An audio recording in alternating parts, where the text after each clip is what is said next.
Map का अगला episode लेकर हम तैयार हैं और आज बात होने वाली है किस पर? ऑसिलेशंस पर। का मूवमेंट सन के अराउंड भी एक तरह से पीरियोडिक है, अर्थ का जो रोटेशन है वो भी एक तरह से पीरियोडिक है, पर वो ऑसिलेटरी मोशन नहीं है ना। तो पीरियोडिक मोशन और ऑसिलेटरी मोशन में अंतर हमें समझ में आना चाहिए। लीनियर एसएचएम की मैंडेटरी इक्वेशन हो जाएगी और ये दो तरह के एसएचएम जो हमारे सिलेबस में है उनकी जन्म कुंडली बन जाएगी। टू ब्लॉक सिस्टम पर भी बड़े सवाल पूछे जाते हैं और अगर टू ब्लॉक सिस्टम के ऑसिलेशंस पर सवाल पूछे जा रहे हैं और अगर उसका टाइम पीरियड निकालना है तो भाई साहब टाइम पीरियड निकालना तो बहुत ज्यादा आसान काम है। जैसे फॉर एग्जांपल तो एक सांस में पूरे ऑसिलेशंस का खेल बंद कर दिया हमने, पूरा ऑसिलेशन निपटा दिया, कहीं भी कुछ भी नहीं छोड़ा है, कहीं किसी कोने में भी कोई चीज नहीं छोड़ी है, मैंने सारी चीजें कवर कर दी हैं। हेलो एवरीवन, क्या हाल चाल, कैसे हो तुम सब लोग? उम्मीद कर रहा हूँ सब बहुत बढ़िया होंगे और पूरे धमाकेदार तरीके से आफ्टर दिवाली अपनी प्रिपरेशन पर वापस लौट आए होंगे और भैया तेजी से आगे बढ़ रहे होंगे। जहां भी आप हैं बढ़िया, हेल्दी और मेंटली फिट और अपना जो टारगेट है उस पर पूर्ण रूप से समर्पित होंगे, ऐसा मैं दुआ कर रहा हूँ, ऐसी मैं उम्मीद कर रहा हूँ। मैं मनीष शर्मा बहुत स्वागत कर रहा हूँ माइंड मैप के अगले एपिसोड में। तो भाई वादे के अनुसार माइंड मैप का अगला एपिसोड लेकर हम तैयार हैं और आज बात होने वाली है किस पर? ऑसिलेशंस पर। आज हम ऑसिलेशंस पर बात करेंगे। दैट मीन्स बहुत ही कम समय में ऑसिलेशंस जो बेसिकली एसएचएम है, जो हमारा सिलेबस है उसमें ऑसिलेशंस का मतलब बेसिकली एसएचएम होता है। तो एसएचएम पर मेन बात करेंगे, बेसिक से लेकर सारी चीजों का डिस्कशन करेंगे, मेन जो फॉर्मूलेज है उनको समझेंगे। दैट मीन्स इस टॉपिक को पूर्ण रूप से कंप्लीट करेंगे, ठीक है जी। तो वो सारे बच्चे जिनका ये टॉपिक कमजोर है, और एक काफी इंपॉर्टेंट टॉपिक है, एसएचएम काफी इंपॉर्टेंट सी चीज है। अगर हम जेई की बात करें तो भी काफी ज्यादा इंपॉर्टेंट है। एडवांस में बहुत सारे क्वेश्चन एसएचएम पर बनते हैं। एसएचएम ऐसा भी टॉपिक है जो दूसरे टॉपिकों के साथ मिलकर सवाल जिसमें बनते हैं, तो इस वजह से ये और भी इंपॉर्टेंट हो जाता है। दैट मीन्स इसका जो एप्लीकेशन है वो और डिफरेंट एरियाज में, डिफरेंट जगहों पर है ना, हीट एंड थर्मोडाइनमिक्स में, फ्लूइड्स में, इलेक्ट्रोस्टैटिक्स में, मैग्नेटिज्म में, हमें अलग अलग जगह पर इसका एप्लीकेशन मिलता है, ठीक है जी। तो काफी ज्यादा इंपॉर्टेंट है, छोटा चैप्टर है, बहुत ज्यादा बड़ा या लेंदी चैप्टर नहीं है, छोटा ही चैप्टर है, थोड़ी सी ही कुछ बातें हैं समझने की, पर उनको अच्छे से समझ लिया जाएगा तो बहुत सारी जगह पर फायदा होगा। खासकर वेव्स में आपको बहुत ज्यादा फायदा होगा, है ना, अगर आपने एसएचएम को अच्छे से समझ लिया और जहां जहां टाइम पीरियड वगैरह की बात हो रही है वहां वहां आपको बेनिफिट होगा। तो चलो भाई शुरू करते हैं। एक बार फिर से मैं सबका स्वागत करता हूं, मैं मनीष शर्मा सबका स्वागत कर रहा हूं और तहे दिल से बहुत शुक्रगुजार हूं आपका, जो आप इस सीरीज का भरपूर फायदा उठा रहे हैं और इस सीरीज की मदद से जो भी आपके बैकलॉग्स हैं या जो भी आपके कष्ट और परेशानियां हैं उनको दूर कर रहे हैं। बड़ा अच्छा लगता है यहाँ से देखकर कि हम जो मेहनत कर रहे हैं उसका फायदा हो रहा है, सही हाथों में वो मेहनत पहुंच रही है, ठीक है। बड़ी मॉरल जिम्मेदारी है भाई, तुम्हारी भी और हमारी भी, है ना, कि हम सही मुकाम तक और सही मंजिल तक पहुंच। तो चलो जी शुरू करेंगे। तो क्या इसमें सारी चीजें कवर की जाएंगी? यस सर, बिल्कुल सारी चीजें कवर की जाएंगी। क्या बिल्कुल जीरो से चला जाएगा? यस सर, बिल्कुल बेसिक जीरो से चला जाएगा। क्या ये सर सफिशिएंट होगा? ये काफी सफिशिएंट होगा।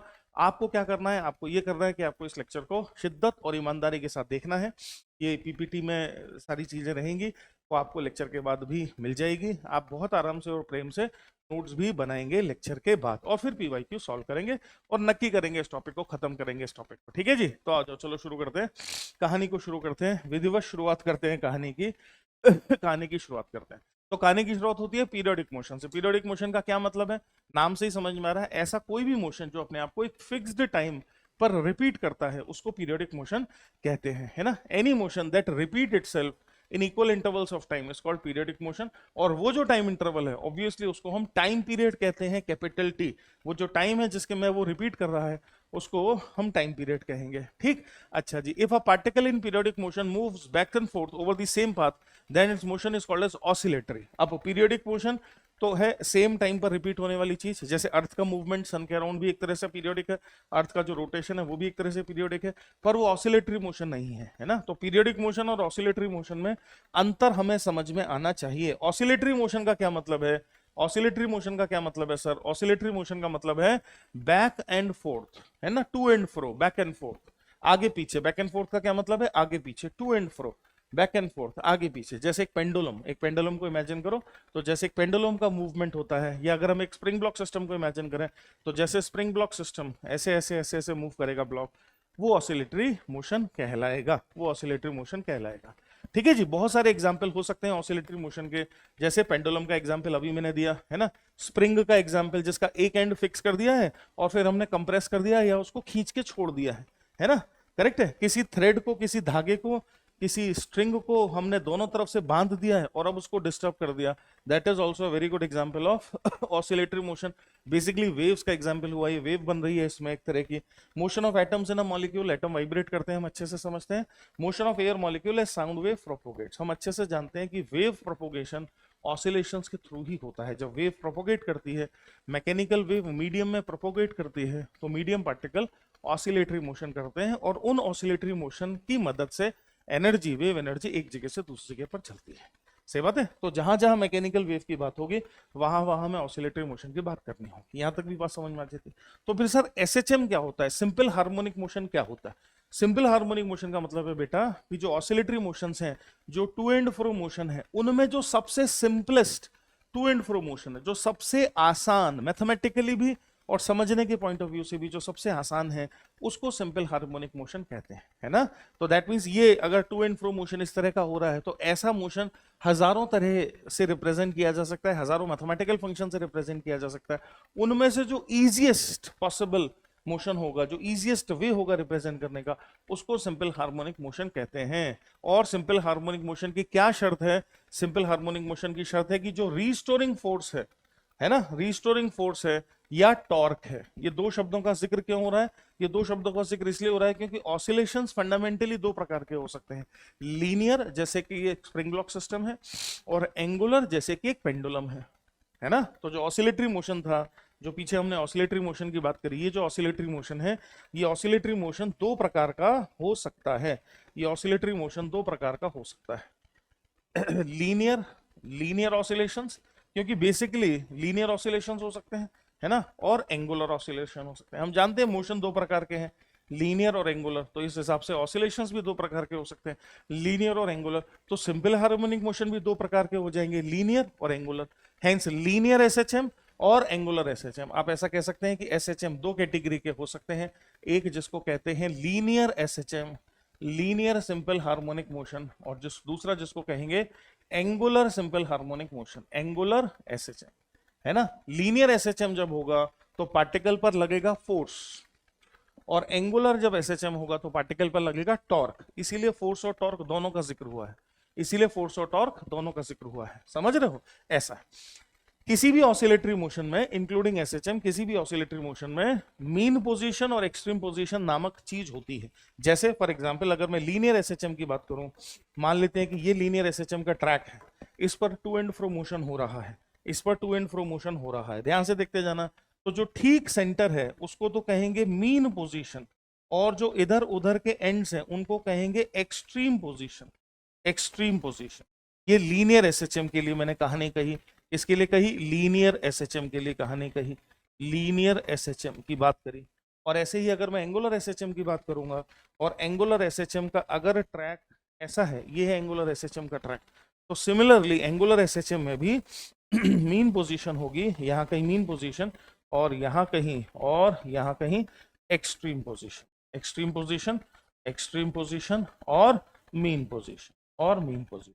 ठीक है, इमेजिन करो एक स्प्रिंग ब्लॉक सिस्टम को इमेजिन करो जो ऐसे ऐसे ऑसिलेट हो रहा है, लीनियर एसएचएम का एग्जांपल। एक पेंडुलम को इमेजिन करो जो ऐसे ऐसे ऑसिलेट हो रही है, एंगुलर एसएचएम का एग्जांपल, एंगुलर एसएचएम का एग्जांपल।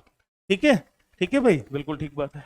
अब लीनियर एसएचएम और एंगुलर एसएचएम होने के लिए एक मैंडेटरी शर्त है, उसको समझ लीजिए। और वो शर्त ये है कि अगर मान लेते हैं कि कोई ब्लॉक है यहाँ पर, और वो ब्लॉक इस तरीके से टू एंड फ्रो मोशन कर रहा है ना, तो ब्लॉक पर जो फोर्स लग रहा होगा, जिसको रीस्टोरिंग फोर्स बोलेंगे, ब्लॉक पर जो फोर्स लग रहा होगा जिसको क्या बोलेंगे, रीस्टोरिंग फोर्स। और इस रीस्टोरिंग फोर्स का सिंबल है एफ आर।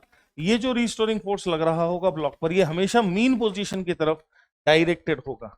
ध्यान से सोचोगे तो तुम्हें समझ में आएगा, तभी ऑसिलेशंस एक्चुअली हो पाएंगे। तो रीस्टोरिंग फोर्स हमेशा मीन पोजीशन की तरफ डायरेक्टेड होगा।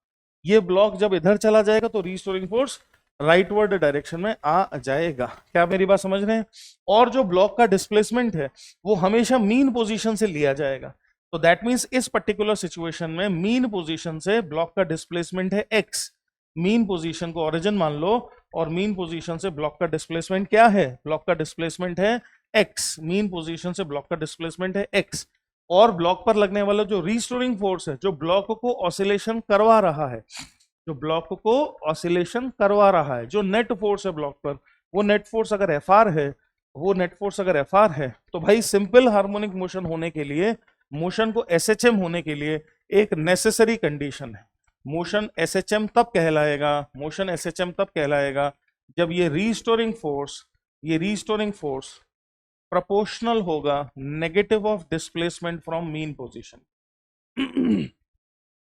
ये मैंडेटरी शर्तिया कंडीशन है, मैंडेटरी कंडीशन है, तभी हम मोशन को एसएचएम बोल पाएंगे। इस प्रोपोर्शनलिटी को हटा के अगर एक कांस्टेंट लगा दें तो हमें वो फेमस इक्वेशन मिल जाएगी कि एसएचएम होने के लिए किसी बॉडी को एसएचएम करने के लिए उस पर लगने वाला restoring force minus k x होता है ना, उस पर लगने वाला restoring force minus k x होता है। क्या मेरी बात समझ में आ रही है? क्या मेरी बात समझ में आ रही है? एसएचएम होने के लिए, लीनियर एसएचएम होने के लिए बॉडी पर लगने वाला फोर्स माइनस के एक्स होता है। सिमिलरली अगर मैं एंगुलर एसएचएम की बात करूं तो एंगुलर एसएचएम में फोर्स नहीं टॉर्क की बात होगी, और डिस्प्लेसमेंट जो यहां लीनियर डिस्प्लेसमेंट लिए गए थे वो वहां एंगुलर डिस्प्लेसमेंट लिए जाएंगे। जैसे फॉर एग्जांपल मान लेते हैं यहां कहीं सेंटर है और इस सेंटर के अबाउट ये सर्कुलर मोशन हो रहा है, इमेजिन करो, है ना।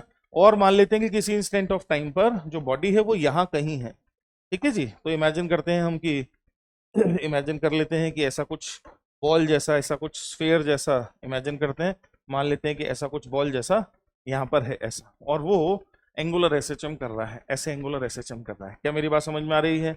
तो ये भाई साहब अगर एंगुलर एसएचएम कर रहे हैं तो जैसे यहाँ मीन पोजीशन से लीनियर डिस्प्लेसमेंट एक्स लिया गया, बिल्कुल उसी प्रकार से इस रेफरेंस लाइन से एंगुलर डिस्प्लेसमेंट लिया जाएगा थीटा। इस रेफरेंस लाइन से क्या लिया जाएगा? एंगुलर डिस्प्लेसमेंट लिया जाएगा। तो जो यहाँ एक्स है वो वहां थीटा है, जो यहाँ एक्स है वो वहां थीटा है, और जो यहाँ फोर्स है, एफ आर फोर्स है, वो वहां टॉर्क है।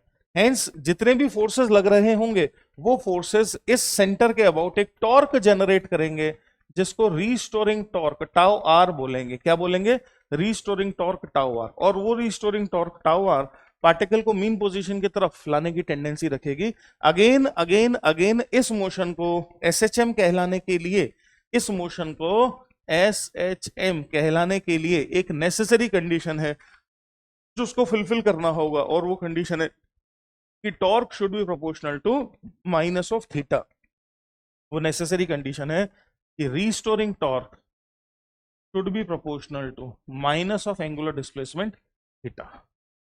क्या मेरी बात समझ रहे हैं? Restoring torque should be proportional to minus of angular displacement theta. वहां भी हम एक प्रोपोर्शनलिटी कांस्टेंट लगा सकते हैं, और वहां भी हम एक इक्वेशन, जैसे एफ बराबर माइनस के एक्स की इक्वेशन है, ऐसी वहां भी टाउ बराबर माइनस सी थीटा या माइनस के थीटा, कोई भी कांस्टेंट लगा दो, और वहां भी हम इसी प्रकार की सिमिलर इक्वेशन लिख सकते हैं कि भाई restoring torque tau R is equal to minus of some constant C into theta, minus of some constant C into theta.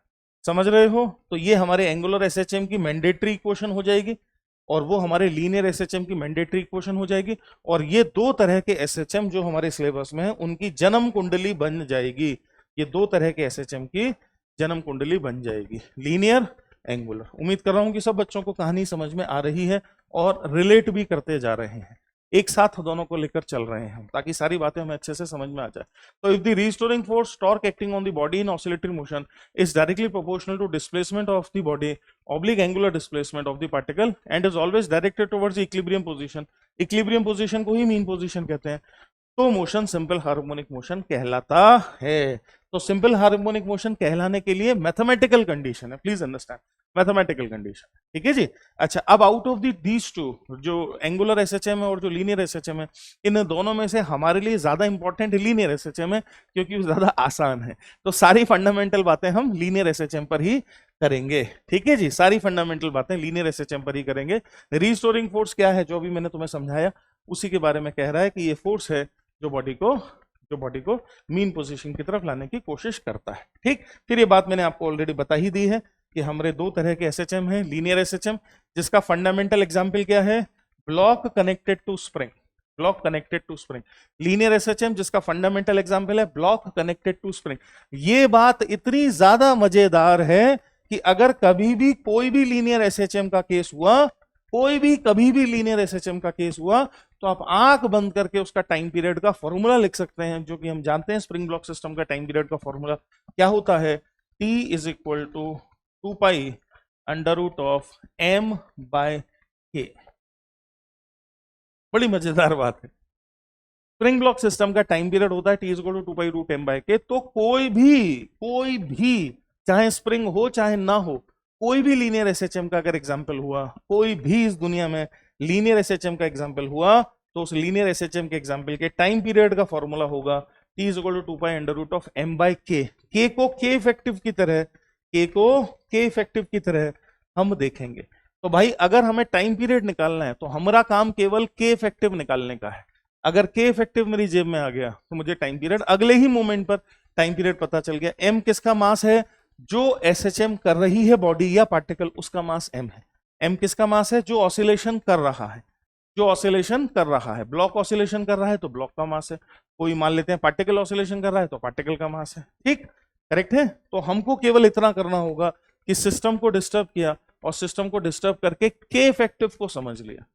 हमको केवल इतना करना होगा कि सिस्टम को डिस्टर्ब किया और के इफेक्टिव को समझ लिया और खट अगले मोमेंट में टाइम पीरियड लिख लिया, बात ही खत्म हो गई। समझ में आ जाती बात, करेक्ट है। अच्छा जी, ठीक इसी प्रकार से जो हमारा दूजा एंगुलर एसएचएम है, उसकी भी सिमिलर कहानी है कि भाई एंगुलर एसएचएम का फंडामेंटल एग्जांपल है सिंपल पेंडुलम। एंगुलर एसएचएम का फंडामेंटल एग्जांपल है सिंपल पेंडुलम। और अगर एंगुलर एसएचएम का फंडामेंटल एग्जांपल सिंपल पेंडुलम है, तो भाई कोई भी एंगुलर एसएचएम हो इस दुनिया में, उसका time period can be very easily written as t is equal to 2 pi under root of l divided by g। t is equal to 2 pi under root of l divided by g। क्या मेरी बात समझ रहे हो? यहां भी g को g effective की तरह देखा जाना चाहिए, यहां भी g को g इफेक्टिव की तरह देखा जाना चाहिए। ठीक, तो कोई भी किसी भी प्रकार का कोई भी अगर एग्जाम्पल ऐसा होता है जो एंगुलर एसएचएम है, तो टाइम पीरियड हमारी जेब में है, उधर भी टाइम पीरियड हमारी जेब में है, तो कम से कम टाइम पीरियड निकालना तो शायद सबसे आसान कामों में से एक होगा। और काफी अच्छा परसेंटेज सवालों का, करीब करीब मानकर चलो 30% से 40% सवाल जो बनते हैं यहाँ वो टाइम पीरियड ही पूछते हैं, तो वो तो बहुत ही ज्यादा आसान होते हैं, उसके लिए तो कोई कंडीशन है ही नहीं, कोई दिक्कत है ही नहीं। फिर वही बातें हम रिपीट कर रहे हैं दोबारा से कि भैया क्या क्या कंडीशन है एसएचएम होने के लिए, क्या क्या कंडीशन है। तो लीनियर एसएचएम की क्या कंडीशन है और एंगुलर एसएचएम की क्या कंडीशन है ना। फोर्स की बात तो हमने समझ ही ली थी, अभी उसमें एक्सेलरेशन का टर्म और दिखाई दे रहा है क्योंकि हम F बराबर ma लिख सकते हैं। तो जो बात फोर्स के लिए है वही बात एक्सेलरेशन के लिए है, लीनियर एक्सेलरेशन के लिए। और ऐसे ही उधर टाउ बराबर आई अल्फा लिख सकते हैं, तो जो बात टॉर्क के लिए है वही बात हमारे अल्फा के लिए भी है। तो रीस्टोरिंग टॉर्क माइनस थीटा के प्रोपोर्शनल होना चाहिए, रीस्टोरिंग टॉर्क माइनस थीटा के प्रोपोर्शनल होना चाहिए, सही बात है। रीस्टोरिंग टॉर्क माइनस थीटा के प्रोपोर्शनल होना चाहिए और एंगुलर एक्सेलरेशन भी माइनस थीटा के प्रोपोर्शनल होना चाहिए। इधर फोर्स नेगेटिव ऑफ डिस्प्लेसमेंट के प्रोपोर्शनल होना चाहिए और similarly acceleration minus of X के प्रोपोर्शनल होना चाहिए। As a matter of fact हम अच्छे से जानते हैं कि लीनियर एसएचएम में जो एक्सेलरेशन आता है वो लिखा जाता है माइनस ओमेगा स्क्वायर एक्स। जानते हैं कि नहीं जानते हैं? हम जानते हैं कि लीनियर एसएचएम में जो एक्सेलरेशन आता है वो लिखा जाता है माइनस ओमेगा स्क्वायर एक्स, समझ रहे हो। और एंगुलर एक्सेलरेशन में जो अल्फा आता है उसको भी लिखा जाता है माइनस ओमेगा स्क्वायर थीटा। ये ओमेगा क्या है? ये ओमेगा है एंगुलर फ्रीक्वेंसी ऑफ एसएचएम, ये ओमेगा है एंगुलर फ्रीक्वेंसी ऑफ एसएचएम। और इस ओमेगा की मदद से भी टाइम पीरियड निकाला जाता है। कैसे? ऐसे कि t is equal to 2 pi by omega, t is equal to 2 pi by omega, है ना भाई, करेक्ट है। तो t is equal to 2 pi by omega की मदद, तो ये भी एक तरीका हो सकता है कि हम एक्सेलरेशन निकाल लें, वहां से ओमेगा निकाल लें और खटाक से टाइम पीरियड लिख दें t is equal to 2 pi by omega, ऐसा भी कर सकते हैं। सिमिलरली यहाँ भी सेम काम कर सकते हैं, ओमेगा निकाल लें, टाइम पीरियड निकाल लें। अलग अलग सवालों में हम अलग अलग चीजों का इस्तेमाल करते हैं, अलग अलग कहानियों का इस्तेमाल करते हैं। अच्छा जी, अब हम आ जाते हैं थोड़ा सा लीनियर एसएचएम पर, थोड़ी और डिटेल में बात होगी। तो अगर मैं लीनियर एसएचएम की बात करूं तो हमने इतना तो समझ लिया है कि लीनियर एसएचएम F बराबर माइनस के एक्स है। लीनियर एसएचएम की क्या कंडीशन है? F बराबर माइनस ऑफ के एक्स की कंडीशन है, सही बात है। इस F को, ये जो F है, इस F को मास इनटू एक्सेलरेशन लिखो। देखो इस इक्वेशन को आगे बढ़कर अगर मैं ऐसे लिखूं, फोर्स को लिखूं मास इनटू एक्सेलरेशन, और इस माइनस के एक्स को उधर ले जाऊं, तो एम ए प्लस के एक्स इज इक्वल टू 0, ऐसा लिख सकते हैं। क्या एक्सेलरेशन को d2x बाई dt2 लिख सकते हैं? बिल्कुल लिख सकते हैं। Hence m into d2x by dt2 acceleration को लिखा, प्लस के एक्स इज इक्वल टू 0, ऐसा भी लिख सकते हैं। फिर क्या m से डिवाइड कर दें, अगर हम m से डिवाइड कर दें तो हमें क्या मिलेगा? हमें मिलेगा d2x by dt2 plus k by m x is equal to 0। और वो जो ओमेगा था, अभी पीछे जो ओमेगा था, है ना, जो पीछे जो ओमेगा था उसका स्क्वायर, ओमेगा का स्क्वायर k बाय एम होता है, ओमेगा का स्क्वायर k बाय एम होता है, या ओमेगा की value under root of k by m होती है, तभी तो t is equal to 2 pi root m by k हो जाएगा। तो ओमेगा का स्क्वायर k बाय एम होता है। हेंस अगर मैं यहाँ ओमेगा का स्क्वायर रख दूं तो क्या we are back to this equation. तो आपको समझ में आनी चाहिए, ये जो डिफरेंशियल इक्वेशन लिखी हुई है ये एसएचएम को रिप्रेजेंट कर रही है और कैसे आई है, ये एसएचएम को रिप्रेजेंट कर रही है और कैसे आई है। ठीक है, ये एक सेकंड ऑर्डर डिफरेंशियल इक्वेशन है। इस सेकंड ऑर्डर डिफरेंशियल इक्वेशन का एक सॉल्यूशन है, इस सेकंड ऑर्डर डिफरेंशियल इक्वेशन का एक सॉल्यूशन है जो कि है x बराबर a sin omega t plus five. क्या मेरी बातें समझ में आ रही हैं? इस सेकंड ऑर्डर डिफरेंशियल इक्वेशन से ये सॉल्यूशन निकल कर आया, x बराबर a sin omega t plus five, x बराबर a sin omega t plus five, है ना। यहाँ x क्या है? पार्टिकल की मीन पोजीशन से पोजीशन है। a क्या है? एम्पलीट्यूड है, एम्पलीट्यूड मतलब मैक्सिमम डिस्प्लेसमेंट पार्टिकल का, मतलब मीन और एक्सट्रीम के बीच का गैप। ओमेगा एंगुलर फ्रीक्वेंसी है, t टाइम है, और फाई क्या है? फाई है इनिशियल फेज। फाई क्या है भाई साहब? फाई है इनिशियल फेज। चलो जी, बहुत ही खुशी की बात है। एक्सेलरेशन जो कि माइनस ओमेगा स्क्वायर एक्स है, और अगर मैं a को v dv by d x लिख दूं, v dv by d x लिख दूं, dx को इधर ले जाऊं, इंटीग्रेट कर दूं, तो मुझे एक और बहुत इंपॉर्टेंट एक्सप्रेशन आता हुआ दिखाई देगा कि speed v is equal to plus minus omega under root of a square minus x square. सबको आता है फॉर्मूला। तो पार्टिकल की पोजीशन x क्या है उसके आधार पर हम v स्पीड v क्या होगी वो निकाल सकते हैं। ऑब्वियसली जब x 0 होगा तो स्पीड मैक्सिमम होगी, तो मीन पोजीशन पर पार्टिकल की स्पीड मैक्सिमम होगी और वो a ओमेगा होगी, है ना। सही बात है। तो speed is maximum at mean position, और उसकी वैल्यू कितनी है? a omega. Speed is maximum at mean position, speed is maximum at mean position, है ना। और वो मैक्सिमम स्पीड की वैल्यू कितनी है? कितनी है वैल्यू? a omega. Vmax की वैल्यू क्या है? Vmax की वैल्यू है a ओमेगा। समझ में आनी चाहिए बात। सिमिलरली एक्सेलरेशन मैक्सिमम कहां पर है? एक्सेलरेशन अगर माइनस का ओमेगा स्क्वायर एक्स है, तो एक्सेलरेशन के मैग्नीट्यूड की बात करूं तो एक्सेलरेशन का मैग्नीट्यूड या फोर्स हाईएस्ट कहां है? एक्सट्रीम पोजीशन पर है ना। तो एक्सेलरेशन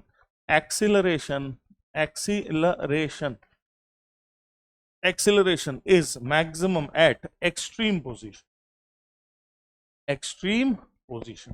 एक्सट्रीम पोजीशन पर एक्सेलरेशन मैक्सिमम होता है, और मैक्सिमम एक्सेलरेशन की वैल्यू कितनी है? मैग्नीट्यूड कितना है? ओमेगा स्क्वायर ए।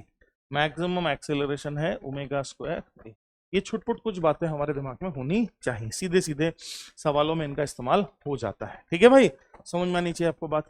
अच्छा जी, फिर देखो आपको ये एक्सट्रीम पोजीशन और मीन पोजीशन के बारे में बताता है ना। मान लेते हैं कोई पार्टिकल इक्विलिब्रियम पोजीशन से चला, जो कि मीन पोजीशन भी है, इक्विलिब्रियम पोजीशन को ही मीन पोजीशन भी कह रहे हैं, ये एक्सट्रीम पोजीशन है ही सही। तो एक पूरा टाइम पीरियड कंप्लीट होगा जब पार्टिकल यहां आ जाए। सही बात है। ये एक ऑसिलेशन पूरा हो गया, एक ऑसिलेशन पूरा हो गया। मीन और एक्सट्रीम के बीच का जो गैप है उसको क्या कहा जा रहा है? एम्पलीट्यूड, जो दोनों तरफ हमेशा बराबर होगा और जिसका सिंबल है ए, जो इधर उधर दोनों तरफ हमेशा ही सेम होता है ना, जो हमेशा ही सेम होता है। ठीक है, फिर कुछ टर्म्स हैं जिसमें से काफी टर्म तो हम ऑलरेडी डिफाइन कर ही चुके हैं और समझ चुके हैं, फिर भी एक बार सारे टर्म्स को देखें। जैसे डिस्प्लेसमेंट हमेशा मीन पोजीशन से डिफाइन होगी, एम्पलीट्यूड बता दिया मैंने आपको, मैक्सिमम वैल्यू ऑफ डिस्प्लेसमेंट है। टाइम पीरियड समझ में आता है, एक कंप्लीट ऑसिलेशन का टाइम। एंगुलर फ्रीक्वेंसी ओमेगा समझ में आता है हमें, 2 पाई बाई टी है। फ्रीक्वेंसी टाइम पीरियड का उल्टा है ना जी। फेज क्या चीज है इसको भी हम डिटेल में समझेंगे, और फेज कांस्टेंट क्या है इसको भी हम डिटेल में समझेंगे। इन दो चीजों को अभी हम डिटेल में समझने वाले हैं। पहले और क्वांटिटीज निपटा लें। वेलोसिटी या स्पीड अभी अभी हमने डिटेल में बात करी, करेक्ट है। और v का x के साथ जो रिलेशनशिप है वो भी अभी निकाला था हमने, जो कि ये आया था। स्पीड का x के साथ रिलेशनशिप ये आया था। और अब अगर मैं v वर्सेस x का एक ग्राफ बनाना चाहूं, तो क्या v वर्सेस x का ग्राफ इलिप्टिकल ग्राफ बनेगा? v वर्सेस x का ग्राफ अगर बनाना चाहें तो क्या इस इक्वेशन से ये इक्वेशन उतारी जा सकती है? देखो क्या इस इक्वेशन से ये इक्वेशन लाई जा सकती है? बिल्कुल लाई जा सकती है। और इसको अगर देखेंगे तो ये तो एलिप्स की इक्वेशन है। क्या है ये? Equation of ellipse. ये तो एलिप्स की इक्वेशन है। तो देखने में कैसा दिखाई देगा? ऐसा दिखाई देगा। क्या मेरी बात समझ रहे हैं? हेंस v वर्सेस x का ग्राफ इलिप्टिकल होता है। ये बड़ी मजेदार बात है, सीधे सीधे पूछ लिया जाता है। तो curve between displacement and velocity, है ना, is ellipse. Graph between velocity and displacement is shown in this figure. If the particle oscillates with unit angular velocity omega is equal to 1, then curve becomes circular. Very important point. सवाल पूछ लेगा आपसे कि भैया क्या ये graph कभी circular भी हो सकता है? तो बिल्कुल हो सकता है। कब हो जाएगा सर्कुलर? जब ओमेगा एंगुलर फ्रीक्वेंसी की वैल्यू 1 हो जाए, है ना, ओमेगा की वैल्यू 1 हो जाए। यहीं से देख लो, ओमेगा की वैल्यू 1 हो जाए तो x square by a square plus v square by a square बराबर 1, मतलब x square plus v square बराबर ए स्क्वायर, मतलब सर्किल की इक्वेशन। तो वी वर्सेज एक्स का ग्राफ सर्कुलर हो जाएगा। अच्छा जी, ये सब बातें मैंने आपको बताई थी। मीन पोजीशन पर वेलोसिटी मैक्सिमम है, एक्सट्रीम पोजीशन पर प्लस माइनस ए है, और वेलोसिटी क्या है? वेलोसिटी भाई साहब 0 है। अच्छा जी, एक्सेलरेशन भी हमने समझ लिया। एक्सेलरेशन और डिस्प्लेसमेंट के बीच का ग्राफ कैसा आएगा? लीनियर आएगा। ये सब ग्राफ पूछेगा वो तुमसे, सीधे सीधे पूछ लेगा सवालों में, खासकर मेंस के सवालों में तो न जाने कितनी बार ग्राफ सीधे पूछा है। एक्सेलरेशन वर्सेस एक्स का ग्राफ कैसा आएगा?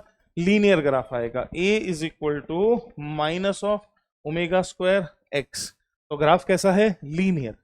रिलेशनशिप कैसा है? लीनियर। ग्राफ कैसा है? लीनियर। स्लोप कैसा है? नेगेटिव। ग्राफ कैसा है? लीनियर। ठीक। Acceleration is always directed towards mean position, बिल्कुल सही बात है, क्योंकि फोर्स भी हमेशा मीन पोजीशन की तरफ डायरेक्टेड है।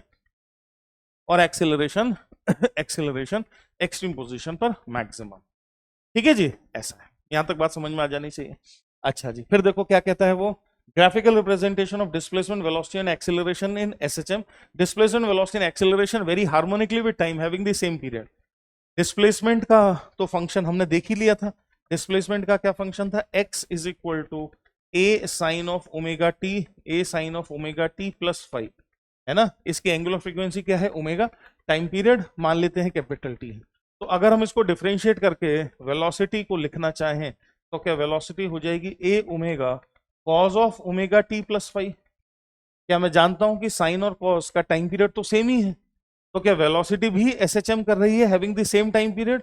यस, वेलोसिटी भी एसएचएम कर रही है having the same time period. और फिर एक बार डिफरेंशिएट करके अगर एक्सेलरेशन लिखें तो एक्सेलरेशन हो जाएगा माइनस का a omega square sine of omega t plus 5।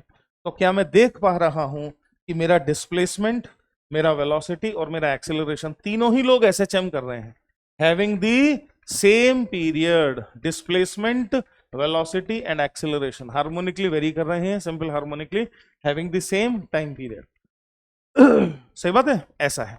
Velocity का जो एम्पलीट्यूड है ए ओमेगा, वो डिस्प्लेसमेंट एम्पलीट्यूड के कितने टाइम्स है? ओमेगा टाइम्स, है ना। वेलोसिटी का जो एम्पलीट्यूड है that is omega times the displacement amplitude. Acceleration का जो एम्पलीट्यूड है that is omega square times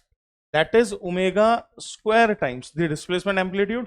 Velocity is ahead of displacement by a phase angle of pi by 2. Velocity और displacement में कितना phase lag है? pi by 2 का।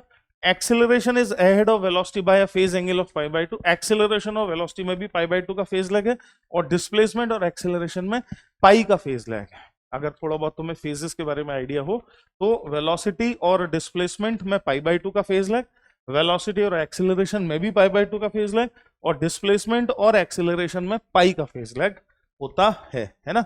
कभी कभी सीधे सीधे चीजें पूछ लेता है।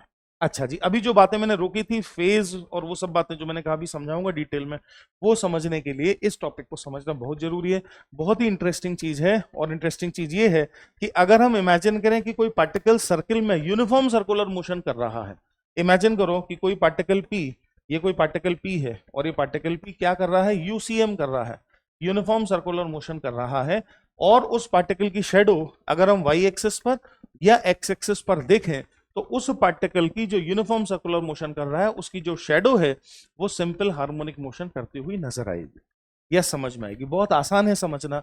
अगर ये किसी कांस्टेंट ओमेगा से घूम रहा है और मान लेते हैं t इक्वल टू 0 पर यहां था और t इक्वल टू t पर अगर यहां है तो कितना एंगल घूम गया होगा, ओमेगा टी।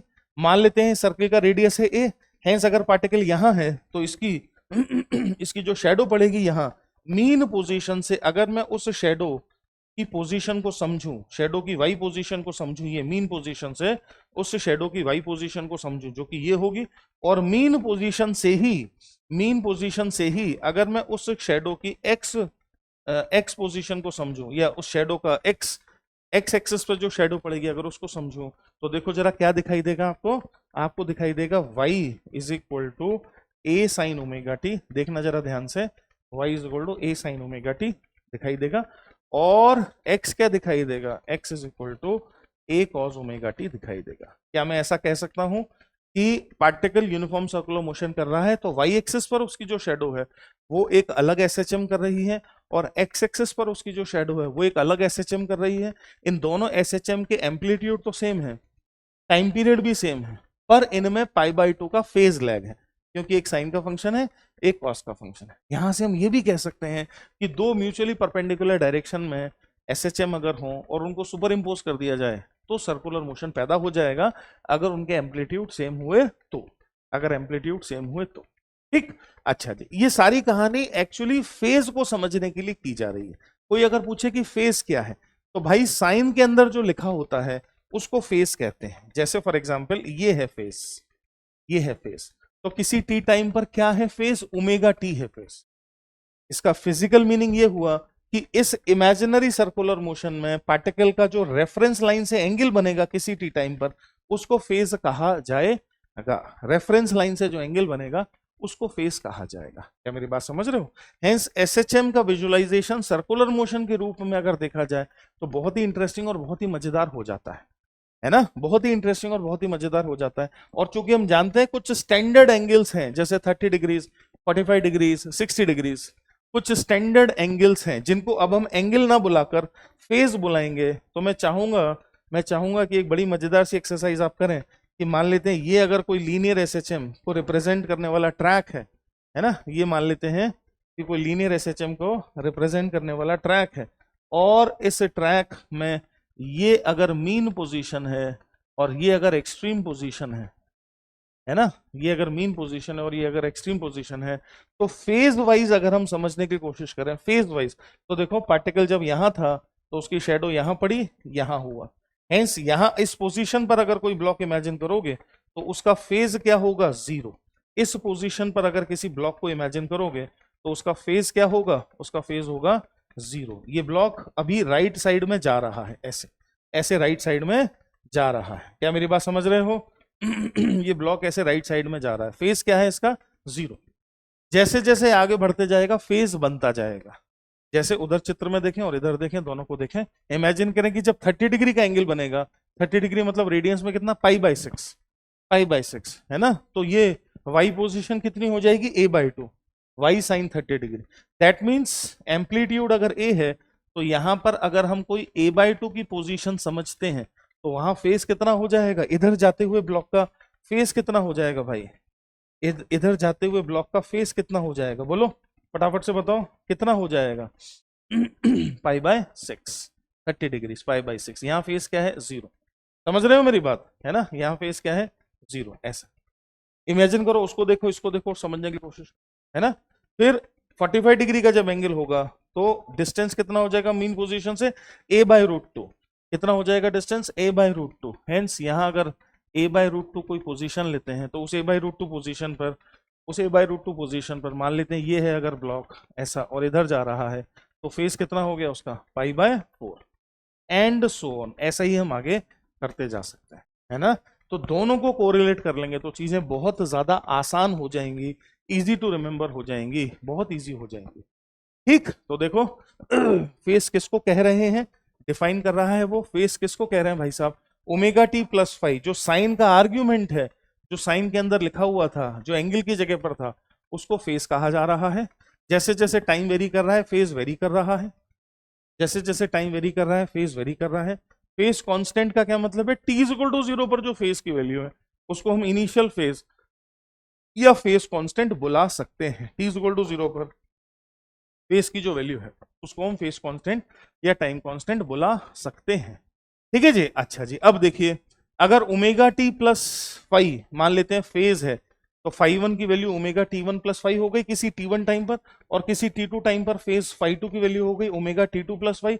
हेंस दोनों के बीच का जो फेज डिफरेंस है five two minus five one, that would be omega t two minus t one. देखना जरा ध्यान से, एक बहुत इंपॉर्टेंट इक्वेशन आ रही है जो कि वेव चैप्टर में बहुत ज्यादा इस्तेमाल की जाती है। उसका बेस कहाँ है, उसका बेस एसएचएम में है, और फंडामेंटल इक्वेशन ये बनी है। देखो जरा ध्यान से, five two minus five one time difference की वजह से phase difference, five two minus five one is equal to omega t two minus t one, और यहीं से वो फेमस इक्वेशन बनेगी delta five is equal to omega delta t, delta five is equal to omega delta t. बहुत बहुत important equation है, हम wave में इसका खूब इस्तेमाल करते हैं। ठीक है जी। Phase difference of two pi is equal to time difference of t, मतलब टाइम पीरियड वो टाइम है जिस टाइम में टू पाई का फेज डिफरेंस पैदा हो जाता है। ऐसे भी हम चाहें तो टाइम पीरियड वगैरह को डिफाइन कर सकते हैं। अच्छा जी, अब कुछ और टर्म्स पर आ जाते हैं। एनर्जीज की बात करें, पार्टिकल अगर एसएचएम में है तो उसके पास दो तरह की एनर्जी है, पहली तो काइनेटिक एनर्जी, और दूसरी चूंकि उस पर कंजर्वेटिव फोर्स लग रहे हैं, ध्यान से समझ लेना, ऑसिलेशंस जब होंगे और अगर ऑसिलेशंस पीरियोडिक हैं तो कोई भी डिसिपेटिव फोर्स पार्टिकल पर नहीं लग रहा होगा। दैट मीन्स जो भी फोर्सेस पार्टिकल पर लग रहे होंगे सब कंजर्वेटिव नेचर के होंगे, तो ऑब्वियसली पोटेंशियल एनर्जी होगी। तो पार्टिकल जब एसएचएम करेगा तो उसके साथ एक एसोसिएटेड पोटेंशियल एनर्जी होगी। पार्टिकल जब एसएचएम करेगा तो एक एसोसिएटेड पोटेंशियल एनर्जी होगी और एक काइनेटिक एनर्जी भी होगी। दोनों को यहां लिखा हुआ है बहुत ही खूबसूरत तरीके से। देखो, काइनेटिक एनर्जी होगी हाफ एम वी स्क्वायर, है ना, और पोटेंशियल एनर्जी होगी half k x square. Kinetic energy होगी half m v square, potential energy होगी हाफ के एक्स स्क्वायर। सही बात है। मैं चाहूं तो काइनेटिक और पोटेंशियल एनर्जी को टाइम के फंक्शन में भी ला सकता हूं और पोजीशन के फंक्शन में भी ला सकता हूं। टाइम और पोटेंशियल एनर्जी को पोजीशन के फंक्शन में भी ला सकता हूं। जैसे पोटेंशियल एनर्जी तो हाफ के एक्स स्क्वायर है ही सही, u is equal to half k x square तो है ही सही। तो हम देख ही रहे हैं कि पैराबोलिक फंक्शन है पोटेंशियल एनर्जी का, पोजीशन के साथ कैसा फंक्शन है, पैराबोलिक फंक्शन है। और काइनेटिक एनर्जी को भी अगर मैं एक्स के टर्म्स में लाना चाहूं तो हाफ एम वी स्क्वायर, और वी होता है ओमेगा रूट ओवर ए स्क्वायर माइनस एक्स स्क्वायर का स्क्वायर, तो ओमेगा रूट ओवर ए स्क्वायर माइनस एक्स स्क्वायर का स्क्वायर। क्या मेरी बात समझ रहे हैं?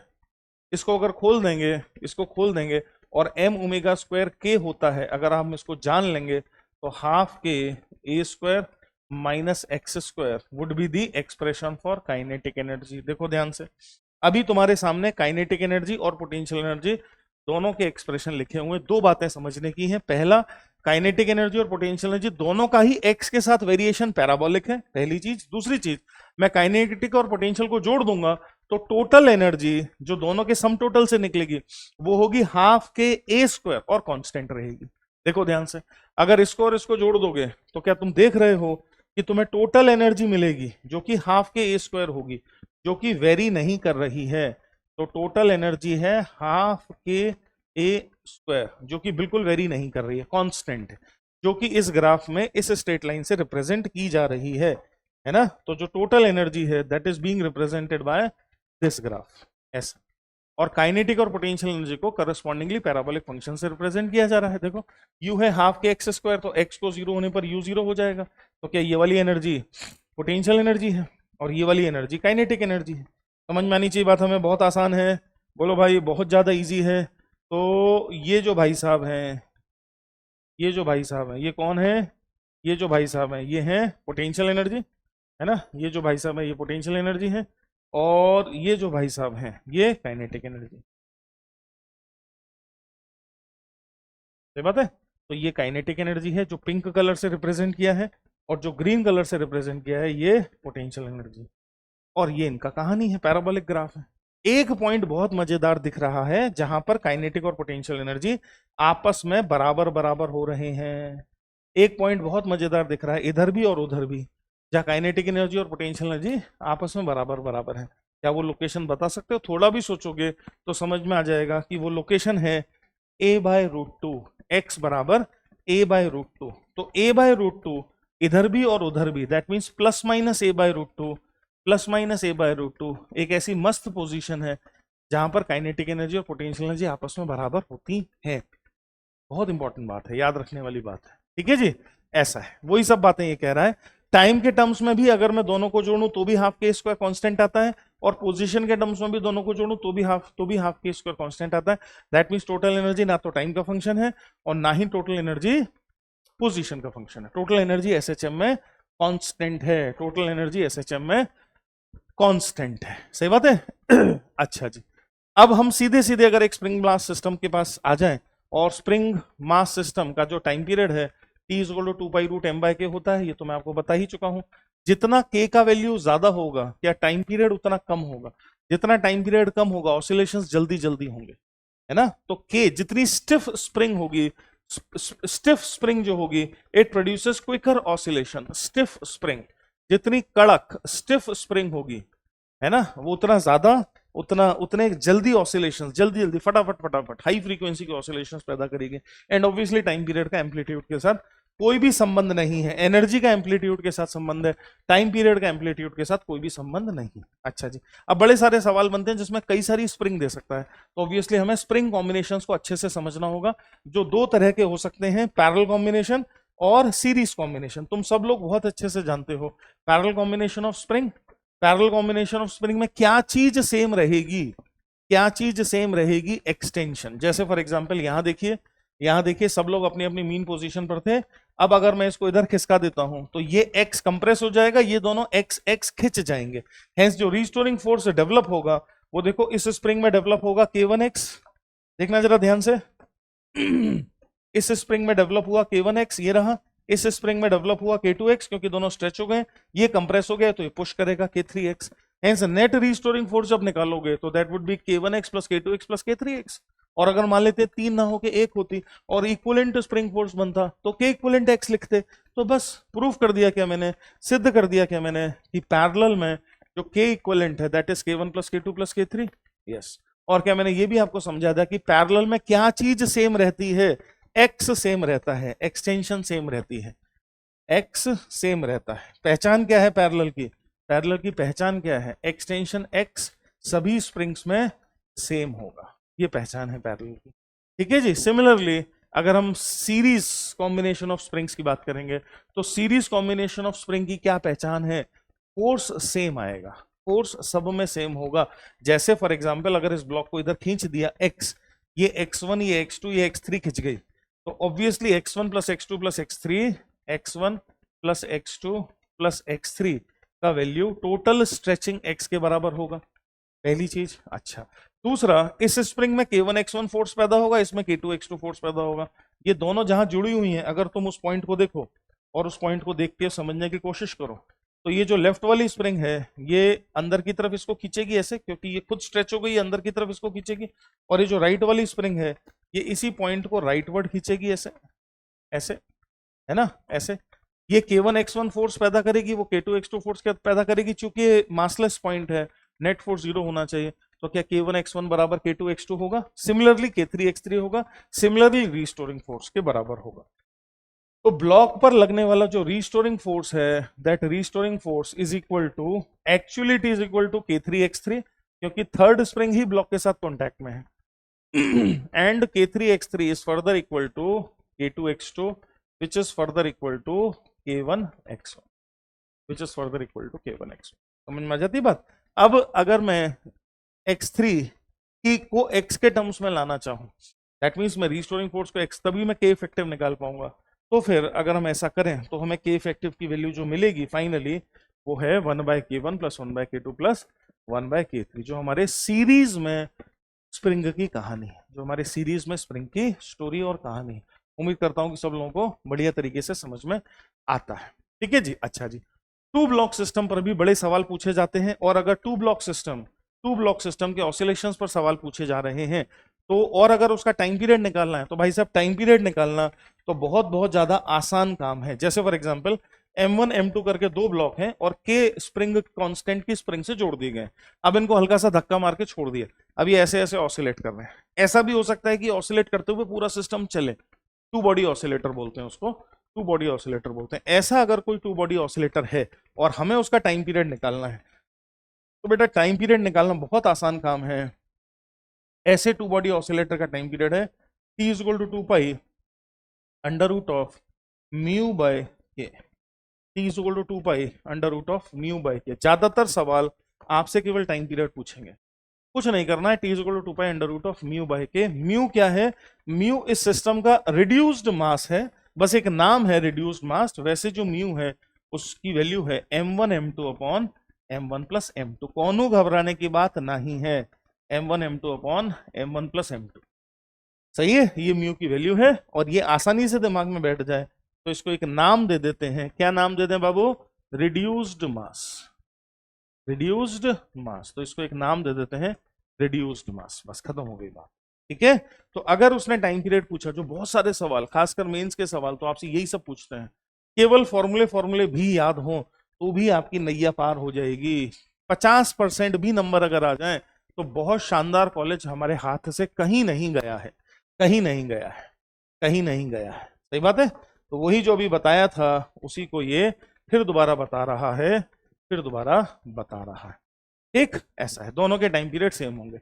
अच्छा भाई साहब, अगर दोनों के एम्पलीट्यूड A1 A2 हैं तो एक इक्वेशन, रेडीमेड इक्वेशन तैयार है। हम अभी भी टू बॉडी ऑसिलेटर की बात कर रहे हैं टू ब्लॉक ऑसिलेटर की बात कर रहे हैं, अभी भी टू ब्लॉक ऑसिलेटर की ही बात हो रही है, अभी भी ऑसिलेटर है ना। तो अगर उनके एम्पलीट्यूड्स हैं A1 A2 तो M1 A1 बराबर M2 A2 होगा। M1 plus M2 maximum displacement of spring के बराबर होगा। और अब अगर हम इंडिविजुअल एम्पलीट्यूड्स निकालना चाहें तो इंडिविजुअल एम्पलीट्यूड भी हम मजे से निकाल सकते हैं। एक्स नॉट क्या है? Maximum extension in spring. What is x not? X not is maximum extension.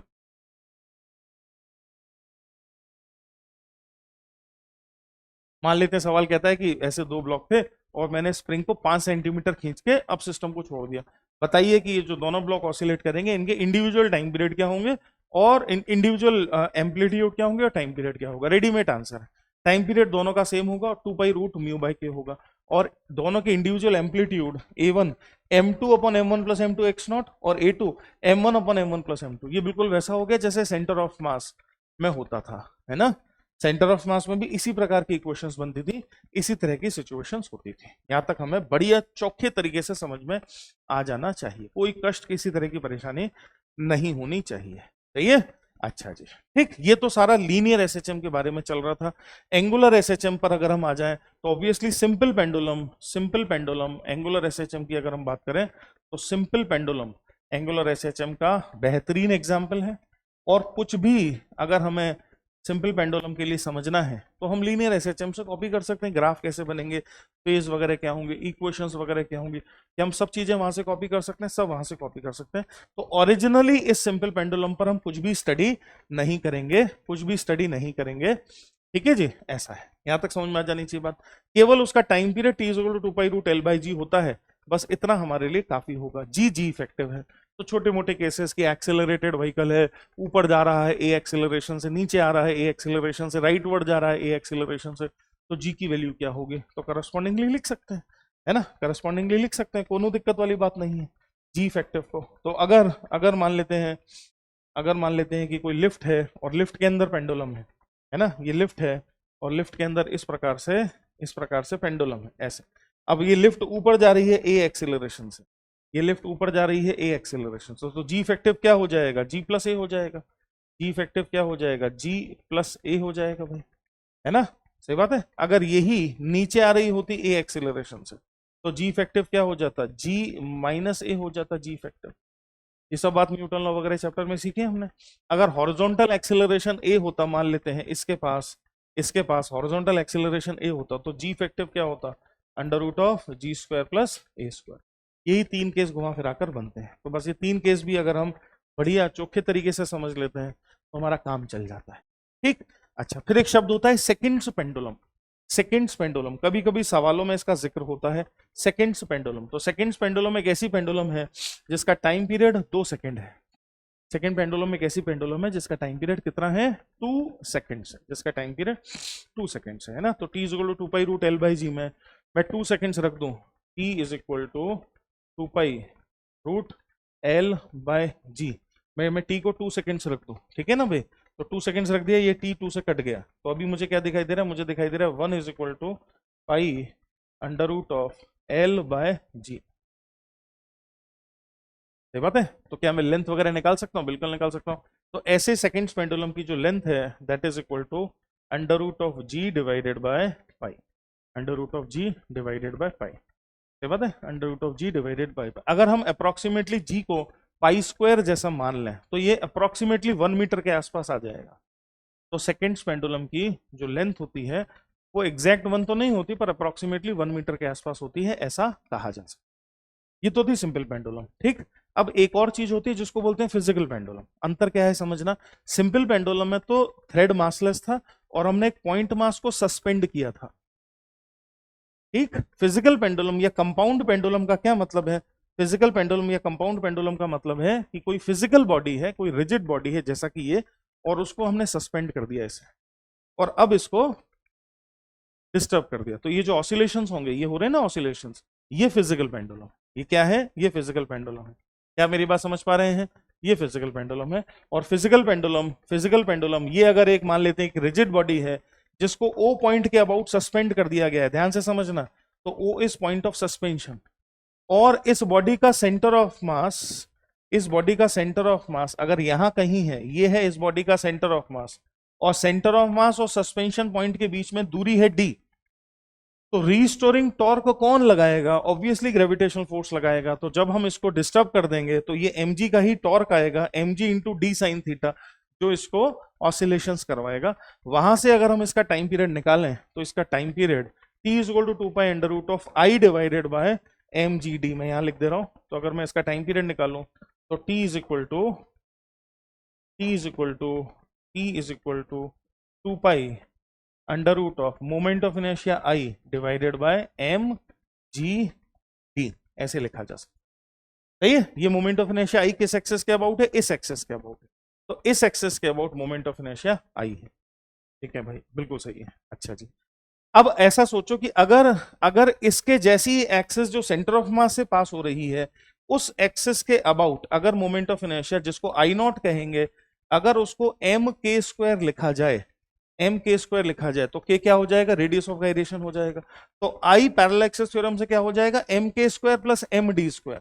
और हम राजा बेटा बनकर इसको थोड़ा सा अगर सुलझाने की चेष्टा करें तो time period t is equal to 2 pi under root of m k square plus m d square, सही ना भाई, divided by m g d, ऐसा दिखाई देगा। ऑब्वियसली एम ऊपर नीचे से कट जाएगा, m सब तरफ से निपट जाएगा, m सब तरफ से निपट गया, और d को भी अगर मैं ऊपर न्यूमरेटर में शिफ्ट कर दूं तो यही टाइम पीरियड एक दूसरे फॉर्मेट में दिखाई देगा मुझे, और वो दूसरा फॉर्मेट है वो है t is equal to 2 pi under root of k square plus d square divided by d divided by g. हम चाहें तो इसको t equal to 2 pi root l by g से कंपेयर करके l effective k square plus d square upon d है, ऐसा कह सकते हैं। Point number 1। पॉइंट नंबर 2, ये जो डी डिस्टेंस है ये तो हमारे हाथ में है, हम इसको बदल सकते हैं। तो क्या टाइम पीरियड भी हमारे हाथ में है? टाइम पीरियड भी हम बदल सकते हैं, यस। हेंस एक ही फिजिकल बॉडी के डिफरेंट पॉइंट पर हिंज करने पर डिफरेंट टाइम पीरियड आएंगे। तो ऑब्वियसली उनमें से कोई तो मिनिमम होगा, कोई तो मैक्सिमम होगा, कोई तो मिनिमम होगा, कोई तो मैक्सिमम होगा। तो यहां पर ये बात बस समझ लें कि मैक्सिमम टाइम पीरियड की वैल्यू तो हमेशा ही होती है इन्फिनिटी, और वो तब होता है, मैक्सिमम टाइम पीरियड तब होता है जब d बराबर 0 हो जाए, मतलब आपने बॉडी को सेंटर ऑफ मास पर ही हिंज कर दिया, तो एक्चुअली वो ऑसिलेट नहीं करेगी, और इसी ऑसिलेट नहीं करेगी, इसी को दूसरे शब्दों में कहेंगे कि उसका टाइम पीरियड इन्फिनिटी हो गया है, ठीक है जी। दूसरी बात, minimum time period, physical pendulum का मिनिमम टाइम पीरियड तब होता है, जब d की value k, radius of gyration k, d की value radius of gyration k अगर मैं रख दूं तो देखो k square plus k square 2k square by k, तो 2k हो जाएगा। तो t is equal to 2 pi under root of 2k by g, t is equal to 2 pi √2k/g। सीधे सवाल बोलेगा कि भाई ये एक डिस्क है, इसका minimum time period of oscillation बता दो। तो आपको केवल इतना करना है कि उस डिस्क का जो रेडियस ऑफ गायरेशन है के, वो समझना है। अब डिस्क का मोमेंट ऑफ इनर्शिया जो सेंटर से जा रही है एक्सेस, उसके अबाउट mr²/2 होता है, तो रेडियस ऑफ गायरेशन r/√2 हो गया। बस डी की के की जगह पर r/√2 सब्स्टिट्यूट कर दीजिए, आपको टाइम पीरियड मिल गया। सही है। इस पर बहुत सवाल बनते हैं कि भाई minimum time period physical pendulum का क्या होगा, कैसे होगा, मैक्सिमम टाइम पीरियड क्या होगा, कैसे होगा। अच्छी चीज है ना। ठीक ठीक सवाल इस पर हमें दिख जाते हैं, बहुत ही आसान एरिया है। ठीक इसी प्रकार से एक और पेंडुलम होती है टॉर्शनल पेंडुलम। दोस्त पर सवाल नहीं आते हैं, सिलेबस में भी नहीं है वैसे, पर स्टिल अगर हम मान लेते हैं कि रबर जैसी कोई सिलेंडर हो और उसको ट्विस्ट कर दें, ऐसे घुमा दें, जैसे टॉवल को ऐसे ट्विस्ट करते हैं, तो वापस अपनी पोजीशन पर आने की कोशिश करेगी, है ना। और उस पेंडुलम को टॉर्शनल पेंडुलम कहते हैं। अगर ट्विस्ट जो दिया गया है अगर वो थीटा है, तो जो रीस्टोरिंग टॉर्क पैदा करेगी वो होगा -c θ, जहां सी को क्या कहा जाएगा, सी को कहा जाएगा टॉर्शनल कांस्टेंट, सी को कहा जाएगा टॉर्शनल कांस्टेंट, है ना। और इस टॉर्क को अगर मैं आई अल्फा लिखूं तो अल्फा की वैल्यू -c/i θ, अल्फा को ω² θ से कंपेयर करके अगर मैं टाइम पीरियड लिखूं तो टाइम पीरियड t की वैल्यू है t = 2π√i/c। Hence torsional pendulum का टाइम पीरियड अगर लिखना है तो बहुत आसान है, t = 2π√i/c।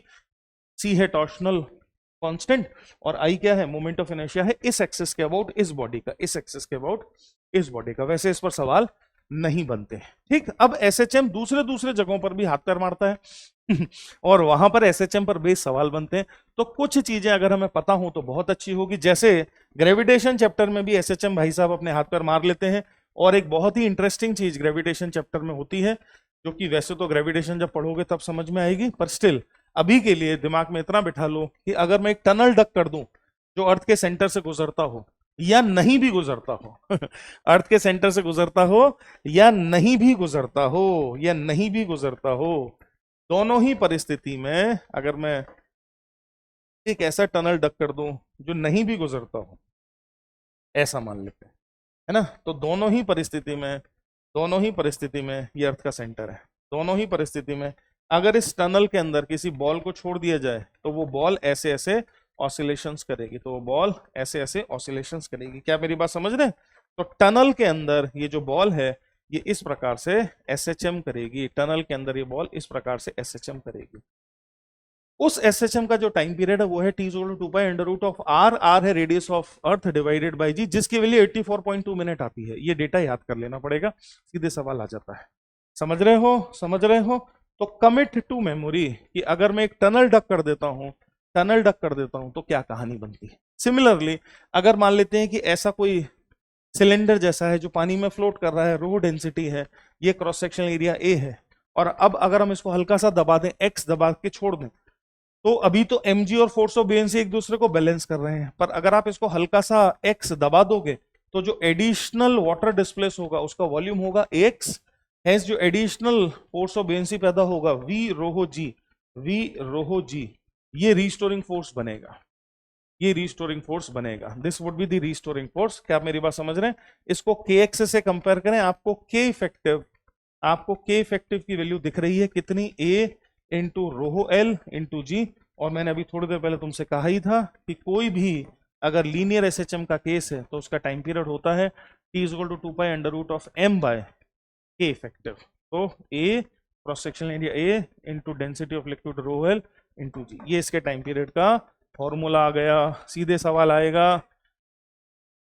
आएगा, सीधा फॉर्मूला लगाना है, टाटा बाय बाय करना है। सही है। सिमिलरली लिक्विड को अगर इस तरह की वी शेप्ड किसी ट्यूब में भर लिया जाए और उसको फिर एक तरफ से डिस्प्लेस करके छोड़ दिया जाए तो वो भी ऑसिलेशंस करेंगे, ठीक है। ये इसको थोड़ा सा एक्सप्लेन किया है, हम सीधे रिजल्ट पर आ जाते हैं।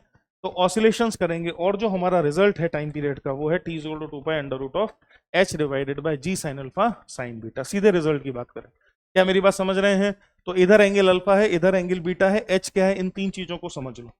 h क्या है, अल्फा क्या है, बीटा क्या है, h क्या है, अल्फा क्या है, बीटा क्या है। और अब इसको डिस्टर्ब कर दिया जाए तो इससे जो ऑसिलेशंस बनेंगे उनका जो टाइम पीरियड है वो है t = 2π√h divided by g sin alpha sin beta. समझ रहे हो? तो t is equal to 2 pi under root of h divided by g sine alpha sine beta, बाकी सब भूल जाओ, कोई मतलब नहीं, इतना याद रखो, काम चल जाएगा, है ना। एसएचएम का टाइम पीरियड पूछेगा, टाइम पीरियड ये रहा, बात खत्म हो गई, बात खत्म हो गई। समझ में आ जानी चाहिए बात, समझ में आ जानी चाहिए बात भाई साहब। अच्छा जी, सिमिलरली अगर इस तरह की कोई ट्यूब हो जो ये सेक्शन वर्टिकल है और वो एंगल थीटा पर है, तो time period would be t is equal to 2 pi under root of h divided by g sine theta, क्योंकि एक एंगल 90 हो गया सीधे सीधे। और अगर भाई साहब नीचे का हिस्सा फ्लैट हो और अगर वो b लेंथ का हो, तो फिर टाइम पीरियड का क्या एक्सप्रेशन है, ये एक्सप्रेशन। ये कुछ एक्सप्रेशंस हैं जो आप अपनी कॉपी में लिख लीजिए, याद कर लीजिए, सीधा सवाल आएगा, सीधा लगाना है, नक्की करना है, नंबर पाने हैं और खुश हो जाना है। ठीक, आखिरी छोटी सी बात, अगर किसी सिस्टम का स्टेबल इक्विलिब्रियम कॉन्फ़िगरेशन है और उसको डिस्टर्ब किया जाए, तो स्टेबल इक्विलिब्रियम कॉन्फ़िगरेशन को डिस्टर्ब करने पर सिस्टम एसएचएम या सिस्टम ऑसिलेशंस करता है, और अगर वो एम्पलीट्यूड छोटा है तो वो ऑसिलेशन एसएचएम भी हो जाते हैं। ये बात हम यूज करते हैं इलेक्ट्रोस्टैट्स वगैरह में, डाइपोल वगैरह में इसका इस्तेमाल करते हैं। तो बस हमें पता होना चाहिए कि अगर अगर अगर स्टेबल इक्विलिब्रियम के स्मॉल ऑसिलेशंस हो स्टेबल इक्विलिब्रियम के अबाउट, तो वो बाय डिफॉल्ट एसएचएम हो जाते हैं, वो बाय डिफॉल्ट क्या हो जाते हैं, एसएचएम हो जाते हैं। ठीक है जी, अब हम बिल्कुल आखिरी में आ गए हैं, लास्ट टॉपिक की तरफ बढ़ गए हैं, एसएचएम के आखिरी चीज को देख रहे हैं, superposition of SHM. That means अगर एक से ज्यादा एसएचएम हो और उनको सुपरपोज कर दिया जाए तो क्या होता है, जिसको दो सेक्शंस में तोड़ के देखेंगे कि अगर दो एसएचएम सेम डायरेक्शन में है तो क्या होगा, और परपेंडिकुलर डायरेक्शन में है तो क्या होगा।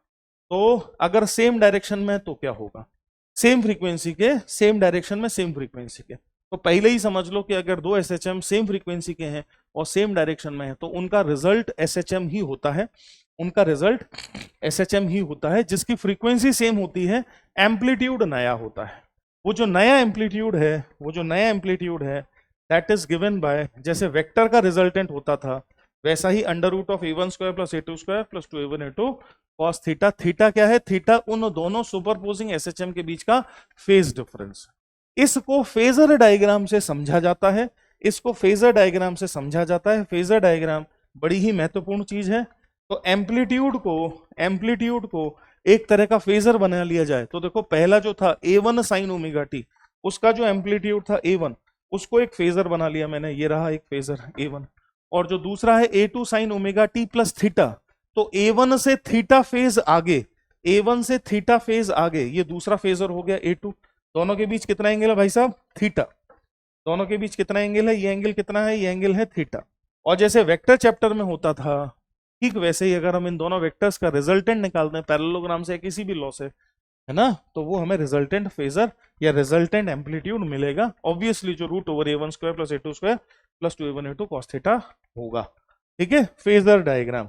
फेजर डायग्राम मजे की बात है कि दो से ज्यादा एसएचएम के सुपरपोजिशन करने हो तो भी हम फेजर डायग्राम से यूं चटपट कर सकते हैं। ठीक, समझ में आ जाती बात, ऐसा है। अच्छा जी, सेम डायरेक्शन में हो बट डिफरेंट फ्रीक्वेंसीज के हो, सेम डायरेक्शन में हो डिफरेंट फ्रीक्वेंसीज के हो, है ना, तो इनके सुपरपोजिशन से एसएचएम नहीं बनता है। सेम डायरेक्शन में, परपेंडिकुलर डायरेक्शन में हो और सेम फ्रीक्वेंसी के हो, ये दूसरा केस है। बीच वाला जो केस है वो उतना इंपॉर्टेंट नहीं है हमारे लिए। सेम फ्रीक्वेंसी के हो बट परपेंडिकुलर डायरेक्शन में हो तो क्या होता है। तो भाई अब कोई पूछे कि क्या एसएचएम बनता है या नहीं बनता है, तो दिमाग में बिठाइए, तो ये होता है कि फेज डिफरेंस जो पाई है, जो फेज डिफरेंस फाई है, उसकी वैल्यू 0 या पाई हो जाए, फेज डिफरेंस फाई की वैल्यू 0 या पाई हो जाए, तो डेफिनेटली एसएचएम, इन दोनों के सुपरपोजिशन से एसएचएम होता है। पर अगर फेज डिफरेंस की वैल्यू π/2 या 3π/2 हो जाए, π/2 या 3π/2 हो जाए, तो रिजल्टेंट मोशन एसएचएम नहीं होता है, बल्कि रिजल्टेंट मोशन इलिप्टिकल होता है। पार्टिकल इलिप्स की तरह इलिप्स में घूमना शुरू करता है, पार्टिकल इलिप्स में घूमना शुरू कर देता है, इलिप्टिकल होता है। क्या मेरी बात समझ रहे हैं, इलिप्टिकल होता है।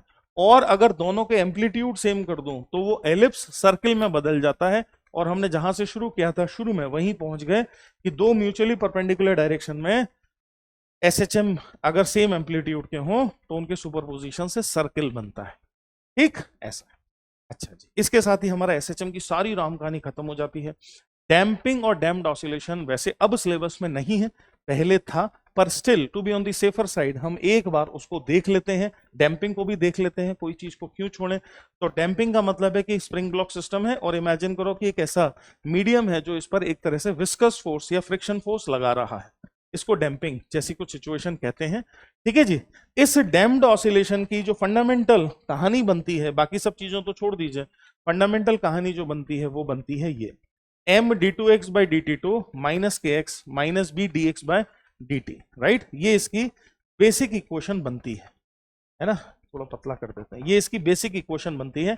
अब डिपेंडिंग अपॉन कि डैम्पिंग फोर्सेस कैसे हैं, उस आधार पर तीन तरह की डैम्पिंग होती है, ओवर डैम्पिंग, अंडर डैम्पिंग और क्रिटिकल डैम्पिंग। ओवर डैम्पिंग का मतलब ऑब्वियसली है बहुत ज्यादा डैम्पिंग, अंडर डैम्पिंग का मतलब है बहुत ही कम डैम्पिंग, और क्रिटिकल डैम्पिंग का मतलब है ना बहुत कम ना बहुत ज्यादा।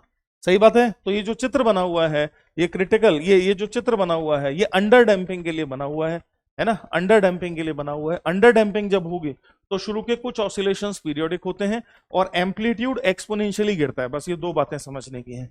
एम्पलीट्यूड एक्सपोनेंशियली गिरता है, A is equal to A nought, amplitude A is equal to A nought E to the power minus B T by 2m। Amplitude exponentially गिरता है समय के साथ, है ना भाई। और शुरू के कुछ ऑसिलेशंस पीरियोडिक होते हैं, शुरू के कुछ ऑसिलेशंस पीरियोडिक होते हैं। ठीक, अच्छा जी। ये तो है नेचुरल ऑसिलेशन, मतलब बाहर से कोई ऑसिलेशन नहीं करा रहा है। फिर एक चीज होती है फोर्स्ड ऑसिलेशन, कोई जबरदस्ती बाहर से ऑसिलेशन कराए, कोई एक्सटर्नल मीडियम बाहर से ऑसिलेशन कराए। अगर ऐसा है, अगर कोई एक्सटर्नल एजेंट बाहर से ऑसिलेशन कराता है, अगर ऐसा है, तो जो इक्वेशन बनती है वो इक्वेशन ये है। घबराने की कोई बात नहीं है, इस पर कुछ भी नहीं पूछा जाता है, ये केवल मैं तुम्हें जानकारी के रूप में दे रहा हूं, पूछा कुछ भी नहीं जाता है। बस केवल इतना समझ लो कि फोर्स्ड ऑसिलेशन में अगर ऐसा हो जाए कि जो एक्सटर्नल एजेंट है उसकी फ्रीक्वेंसी हमारी सिस्टम की नेचुरल फ्रीक्वेंसी से मैच कर जाए, तो एक बहुत मजेदार चीज होती है जिसको कहते हैं रेजोनेंस। तो एक बहुत मजेदार चीज होती है जिसको कहते हैं रेजोनेंस। तो रेजोनेंस कब होता है? रेजोनेंस तब होता है अगर रेजोनेंस तब होता है जब frequency of external source is equal और nearly equal to the natural frequency of the system. तो एम्पलीट्यूड ऑफ ऑसिलेशन बहुत बहुत बहुत ज्यादा हो जाते हैं, बहुत ज्यादा हो जाते हैं और रेजोनेंस कहलाता है। एम्पलीट्यूड ऑफ ऑसिलेशन बहुत ज्यादा हो जाते हैं और ये फेनोमेना रेजोनेंस कहलाता है। समझ में आ जाती है बात? ठीक है भाई। तो एक सांस में पूरे ऑसिलेशंस का खेल बंद कर दिया हमने, पूरा ऑसिलेशन निपटा दिया, कहीं भी कुछ भी नहीं छोड़ा है, कहीं किसी कोने में भी कोई चीज नहीं छोड़ी है मैंने, सारी चीजें कवर कर दी हैं, सारी चीजें तुम्हारे सामने कर दी हैं। अब तुम्हें क्या करना है? तुम्हें केवल दो काम करने हैं। पहला काम ये करना है भाई कि आपको जो भी मैंने समझाया है उसकी मदद से शॉर्ट नोट्स बनाने हैं अपनी सिलेक्शन डायरी में, है ना। सिलेक्शन डायरी बहुत बहुत ज्यादा इंपॉर्टेंट चीज है और मैं पूरे हिंदुस्तान के बच्चों से बोल रहा हूं कि अगर आप अपना सिलेक्शन चाहते हैं, अगर आप अपनी रैंक चाहते हैं, तो आप सिलेक्शन डायरी जरूर बनाइए। मैंने खुद बनाई थी, मेरा सिलेक्शन उसी से हुआ। आप भी चाहते हैं कि अगर आपका सिलेक्शन हो तो सिलेक्शन डायरी जरूर बनाइए, जरूर बनाइए, जरूर बनाइए, क्योंकि जब एग्जाम करीब आ जाएगा तो ना तो नोट्स काम आएंगे, ना लेक्चर्स काम आएंगे, कुछ काम नहीं आएंगे। उस समय काम आएंगे तुम्हारे अपने हाथों से बने हुए शॉर्ट नोट्स। बाजार से खरीदे हुए शॉर्ट नोट्स भी किसी काम के नहीं, अपने हाथों से, किसी दूसरे के भी किसी काम के नहीं है, अपने हाथों से बने हुए शॉर्ट नोट्स। और दूसरा भाई साहब, PYQ सॉल्व करिए, बस हो गई थ्योरी, थ्योरी हो गई खत्म, अब कुछ नहीं करना है थ्योरी में। अब फटाफट फटाफट चटपट PYQ सॉल्व करिए, टाटा बाय बाय करिए, इस टॉपिक को खत्म करिए, बैकलॉग को खत्म करिए, खत्म करिए। ज्यादातर बच्चे हाथ पे हाथ रख के रोते रहते हैं, अरे मेरा तो बैकलॉग है, अरे मेरा तो ये है, मेरा तो ये चैप्टर छूट गया था, मैं तो बीमार पड़ गया था, मैं तो ये हो गया था, मुझे वहां जाना पड़ गया था। और वो इतना नहीं समझते कि इन एक्सक्यूजेस का मतलब क्या है। पेपर में तुम्हें लगता है कि तुम्हें ग्रेस नंबर मिलेंगे कि अच्छा अच्छा SHM जब पढ़ाया गया था तब तो आपकी शादी थी ना आपके घर में, तो ठीक है SHM के क्वेश्चन तुम मत करो, तुम्हें 10 नंबर यूं ही फ्री में मिल जाएंगे। ऐसा नहीं होगा। तुम सोच रहे होगे अपने दिमाग में कि ऐसा होगा, पर ऐसा नहीं होगा भाई। सही है। तो अगर कोई भी टॉपिक तुम्हें पता है तुम्हारा कमजोर है, क्योंकि अभी बहुत सारी कमजोरियां ऐसी भी हैं जो तुम्हें पता नहीं है तुम्हारे बारे में, अभी बहुत सारी कमजोरियां ऐसी हैं जो तुम्हें नहीं पता है, जो तब आएंगी सामने जब नोन कमजोरियों को हटाया जाएगा, तब वो कमजोरियां सामने आएंगी। पर ज्यादातर बच्चे तो नोन डो, मतलब उन्हें पता होता है कि क्या करना है, ऐसा नहीं है कि पता नहीं होता है, उनको पता होता है कि क्या करना चाहिए, फिर भी करते नहीं है। पूछते हैं क्या करूं, कैसे करूं, है ना, स्ट्रेटेजी बता दो, पूछते रहते हैं, करते नहीं है। क्योंकि करने में बड़ी हिम्मत लगती है भाई, करने में तो जान लगती है ना। ऐसे बातें करने में क्या है, पर मेहनत करने में जान लगती है। वो जान ही तो नहीं लगाना चाहते हैं। और जब तक तुम अपनी जान नहीं झोंकोगे, जब तक तुम अपने को पूरा झोंक नहीं दोगे इसमें और जला नहीं दोगे, भस्म नहीं कर दोगे, तब तक तुम्हारा सिलेक्शन नहीं हो सकता है। ये 100% पक्की बात है। मैं इतने सालों से पढ़ा रहा हूं, 23 सालों से पढ़ा रहा हूं, मैं खुद भी उसका एग्जाम्पल हूं।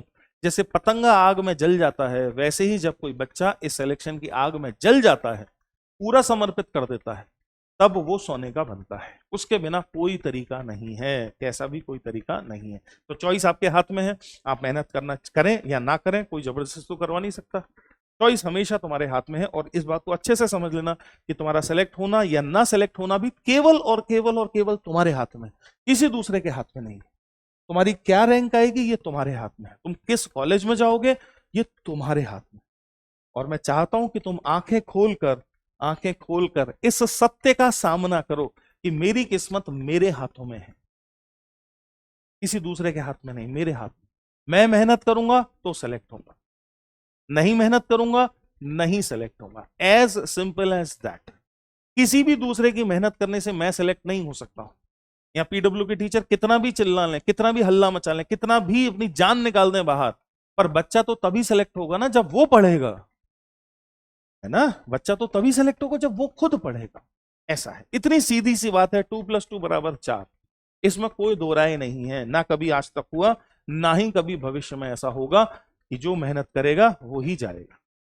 अब राजा का बेटा राजा नहीं बनेगा, अब वो राजा बनेगा जो हकदार होगा। तो हकदार बनो, हकदार बनो। Thank you very much, thank you very much. मैं मनीष शर्मा, बहुत बहुत बहुत बहुत धन्यवाद इस लेक्चर को पूरा देखने के लिए। और बहुत जल्दी उपस्थित होंगे आपके सामने अगले लेक्चर को लेके। तब तक सर जमीन हिंदुस्तान को नमस्कार, प्रणाम, बाय बाय, टाटा, बाय।